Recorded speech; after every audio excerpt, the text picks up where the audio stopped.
Kebodohan dan kebiadaban penguasa yang merendahkan martabat dan kehormatan seorang pemimpin.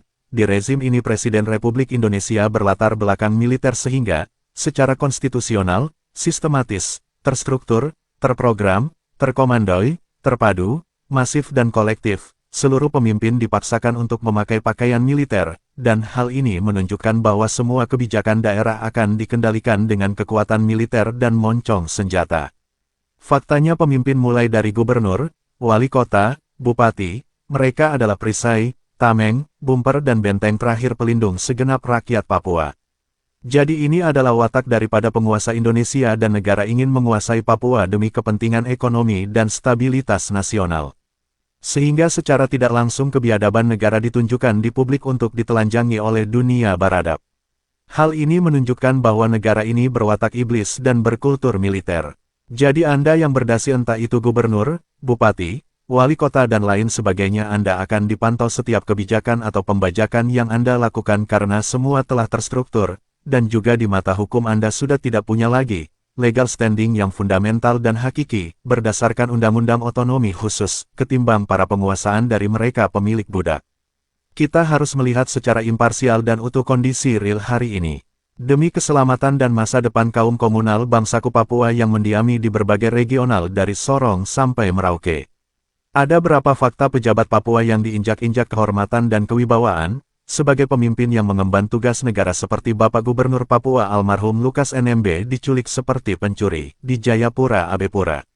Di salah satu rumah makan Sendok Garpu, dan juga Bapak mantan Gubernur Papua Bapak Barnabas Suebu ditangkap atas kasus korupsi.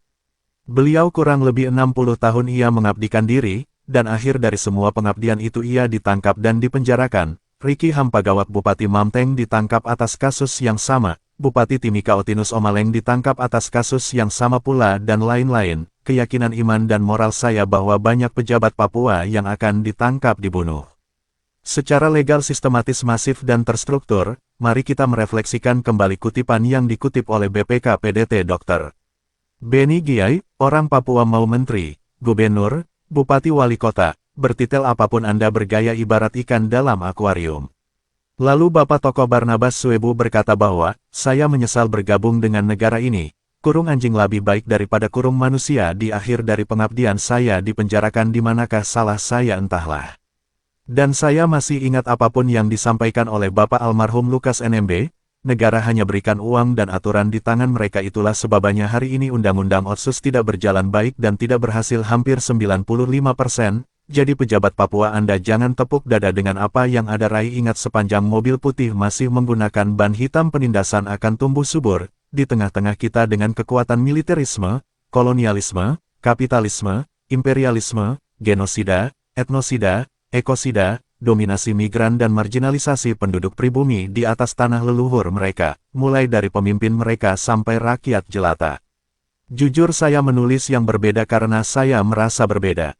Jadi Papua tetaplah luka bernanah dan membusuk di dalam tubuh bangsa kolonial Firaun dan Goliat Medren Indonesia.